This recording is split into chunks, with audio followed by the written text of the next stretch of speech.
साथ ही साथ ममता बनर्जी जो कि इतनी शक्तिशाली बयान देती हैं, क्या उतनी शक्ति अगर वो पश्चिम बंगाल के मामले पर दिखा देती तो आज तस्वीर कुछ और होती।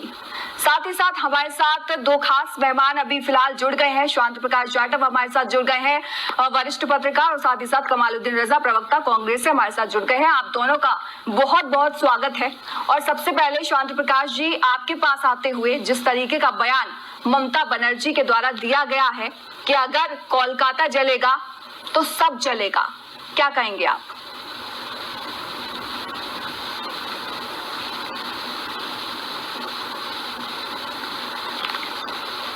प्रदेश सरकार की जो प्रतिक्रिया है वो अपने आप में एक विवादित विषय है जी। चूंकि अभी आपने जिस तरीके से दिखाया कि तमाम घटनाएं जो हैं प्रदेश में होती है और केवल ये पश्चिम बंगाल में नहीं अन्य प्रदेशों में भी होती है, मगर जिस तरीके से वहाँ पे साक्ष्यों को खत्म करना, सबूतों को नष्ट करने का काम वहाँ के प्रशासन ने किया, वहाँ के लोगों ने किया, जो हॉस्पिटल के हैं, ये सबसे ज्यादा संदिग्ध है। और इस कारण से ये मामला जो है वो पेचीदा है।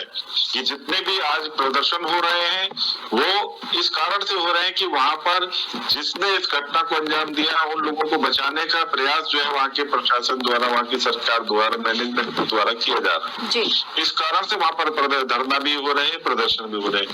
और इन सब चीजों में चूंकि प्रदेश सरकार की लिप्तता है, उस कारण से मैं समझता हूँ कि ममता बनर्जी उन्होंने जो वहां पे अपराध में जो सहयोग किया है उस अपनी खामी को उससे ध्यान भटकाने के लिए, ध्यान हटाने के लिए इस प्रकार का वो विवादित बयान दे रही है कि दूसरे प्रदेशों में भी इसी प्रकार की जो है आग लगेगी।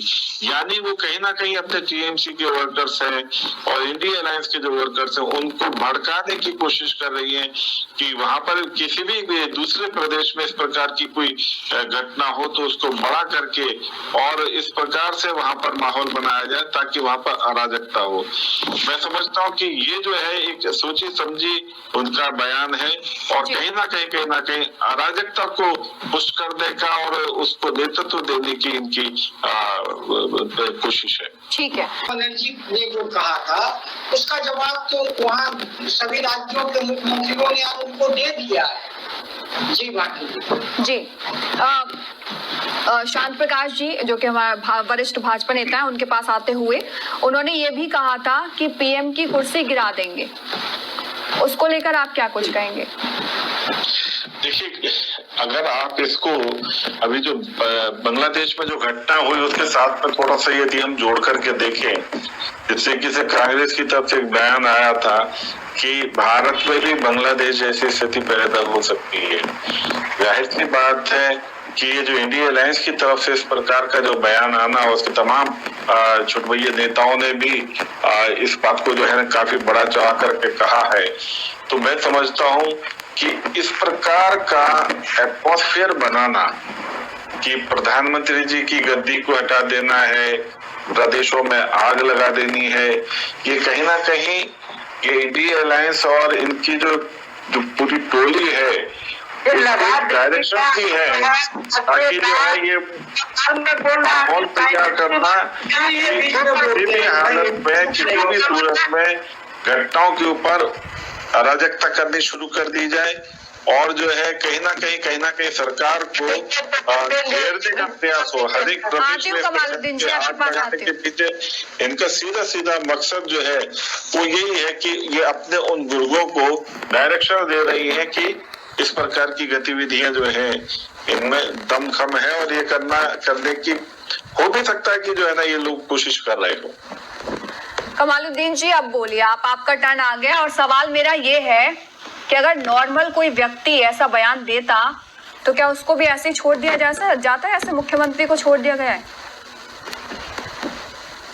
बिल्कुल छोड़ दिया गया। अगर आपने ये बात की होती कि मैं राज्य में आग लगा दूंगा दूसरे, तो आपको छोड़ दिया जाता? नहीं लगेगी। इससे पहले जब लगातार जो है एक धर्म के बीच अब ये केरोसिन को लेकर। राकेश जी बस 2 मिनट आती हूँ। देखिए, जिस तरीके की बयानबाजी इंडिया अलायंस के घटक जो हैं अपनी तरफ से दे रहे हैं, और जिसमें अभी तक ममता बनर्जी जो है इंडिया अलायंस के साथ में तालमेल करके नहीं चल रही थी, मगर अभी चूंकि ये फंस गई हैं, इस कारण से अब ये जो है इंडिया अलायंस के राहुल गांधी जी की तरह ही अपनी भाषा को इन्होंने इस्तेमाल करना शुरू कर दिया है, और ठीक सीधी उसी तरीके से इन्होंने प्रधानमंत्री जी के ऊपर टारगेट करना शुरू करा है, जैसे राहुल गांधी पीछे से करते आ रहे हैं। और जिस तरीके से अभी बांग्लादेश की जो घटना हुई है उसको ध्यान में रख करके नेक्स्ट टारगेट इनको ऐसा लग रहा है कि हमें अब हालात यहाँ पैदा करने चाहिए, चूंकि ममता बनर्जी स्वयं फंस चुकी है अब तक क्षेत्र में, अपने प्रदेश में, और जो घटना हुई है उसके कारण से ये खुद ही घेरे में है। और माने महामहिम राष्ट्रपति जी ने जिस तरीके से आज इंटरफेयर किया, मैं समझता हूँ कि शायद कभी भी किसी राष्ट्रपति ने इस प्रकार से किसी भी स्टेट के लिए आज तक हमारे ध्यान में नहीं है कि इस प्रकार की कोई टिप्पणी की हो। ये अपने आप में जो है ना दुर्भाग्यपूर्ण है कि वहाँ के प्रदेश की स्थिति इतनी खराब है कि महामहिम राष्ट्रपति जी को उसके ऊपर टिप्पणी करनी पड़ी। और जाहिर सी बात है, महामहिम राष्ट्रपति जो है वो स्वयं नहीं बल्कि कहीं ना कहीं उनकी जो एजेंसियां उनको इंटीमेट करती हैं कि यहाँ पर स्थिति ठीक नहीं है, उसके बाद ही इस प्रकार का बयान जो है उनकी तरफ से आया है। और वाकई अब हमें ये मान करके चलना चाहिए कि ममता बनर्जी और इनका जो साथी घटक जो है इंडिया अलायंस, ये कहीं ना कहीं देश के अंदर अराजकता पैदा करने के प्रयास कर रहे हैं। इस पर निगाह भी रखने की आवश्यकता है, और मैं समझता हूँ कि हमारी सरकार जो है गृह मंत्रालय जो इस पर निगरानी भी रख रहा होगा, और परमात्मा ना करे कि इस प्रकार की कोई घटना हो जिस प्रकार के ये मंसूबे अपने दिमाग में पाल करके बैठे हुए। नहीं, सवाल मेरा ये था शांत प्रकाश जी कि प्रधानमंत्री कब जागेंगे, कब उनको लगेगा कि केंद्र सरकार को इसमें दखल अंदाजी करनी चाहिए, या फिर सिर्फ बांग्ला बंद इन सब से काम चलेगा? देखिए, ऐसा है कि कोई भी गतिविधि हो रही है वो सब प्रधानमंत्री जी के ही नेतृत्व में, और देश वो प्रधानमंत्री है इस देश के, तो वहां पर कोई भी किसी प्रकार की भी जो गतिविधि हो रही है, कोई भी डिपार्टमेंटल जो वहां पर कार्रवाइयां हो रही हैं वो सरकार ही कर रही है, और वो प्रधानमंत्री जी ही के द्वारा करी जा रही है, ये आपको मानना चाहिए। ठीक है। कमालुद्दीन जी, कहना बहुत आसान होता है, लेकिन कुछ करके दिखाइए उनके लिए, तो देश आप पर गर्व करेगा। और यही सवाल मेरा शांत प्रकाश जी से है। बिल्कुल कमालुद्दीन जी, आपके पास वापस आऊंगी आपके पास कमालुद्दीन जी। हमने आवाज उठाया, हमने आवाज उठाया, वापस आऊंगी कमालुद्दीन जी, वापस आऊंगी। सवाल मेरा शांत प्रकाश से भी यही है, शांत प्रकाश जी, सवाल मेरा आपसे भी यही है कि कब तक और कितना किया जाएगा? क्या सिर्फ प्रदर्शन ही मतलब सब कुछ कर लिया भाजपा ने पश्चिम बंगाल में, या और कुछ करना बाकी है अभी? देखिए, इस मामले को अगर हम इसकी गंभीरता को देखें तो इसमें जिसने जो इसमें अपराधी है उसके पक्ष में इस वक्त में 21 एडवोकेट और सीनियर एडवोकेट कांग्रेस के और समाजवादी पार्टी के नेता हैं, वो खड़े हुए हैं। आप इससे इस मामले की गंभीरता को समझें। जिस तरीके से कांग्रेस के प्रवक्ता चीख रहे हैं, इनसे ये पूछो कि उसको जो जिसने अपराध किया उसको बचाने के लिए वहां पर आपके जो बड़े वकील, नामी वकील और 21 वकील क्यों खड़े हुए हैं? जाहिर सी बात है कि आप अपराधी को संरक्षण दे रहे हैं, उसे बचाना चाह रहे हैं। उस बच्ची को न्याय नहीं चाहिए।